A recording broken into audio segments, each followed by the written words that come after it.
All right, looking on page 8, power of a power rule, we're going to start off the same way. So we're going to put this table into the calculator.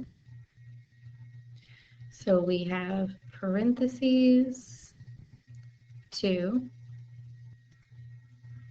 And then to get that squared, you could hit that one, but I'm going to go with the little triangle and input the 2. Remember, right arrow so that we're not typing all in the exponent.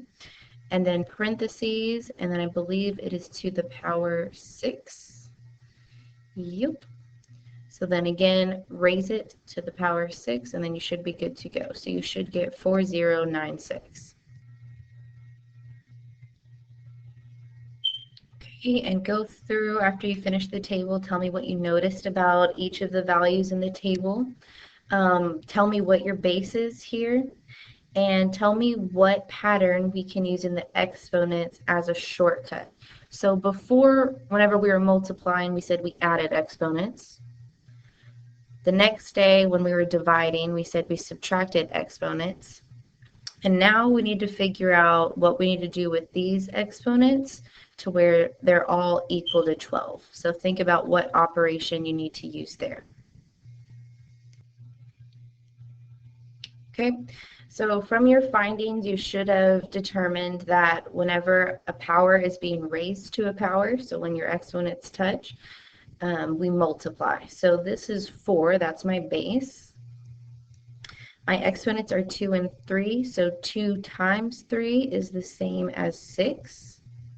And then for my value, I would put this into the calculator to the power 6, and we should get 4096. Okay? So same as before, fill in the rule from page 1. And notice that whatever that rule is will probably give you the answer to the last one in the table if you're still stuck with everything being in a variable. Okay. Moving on to page 2, I would say start by doing the first example and numbers 1, 2, and 3. So I would pause this, go ahead and do those 4. Okay, now that you have those, it's time to look at some weird ones. So let's say number 8.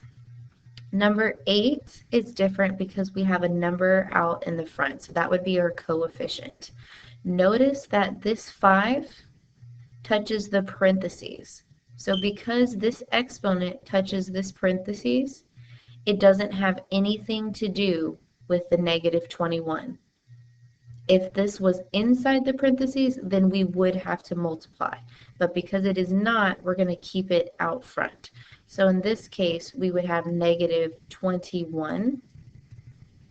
And then we would multiply the 5 times 3. So we would have y equal, or excuse me, y raised to the power 15. So that's what you would be looking for in number 8. So that's all you need to know for this page.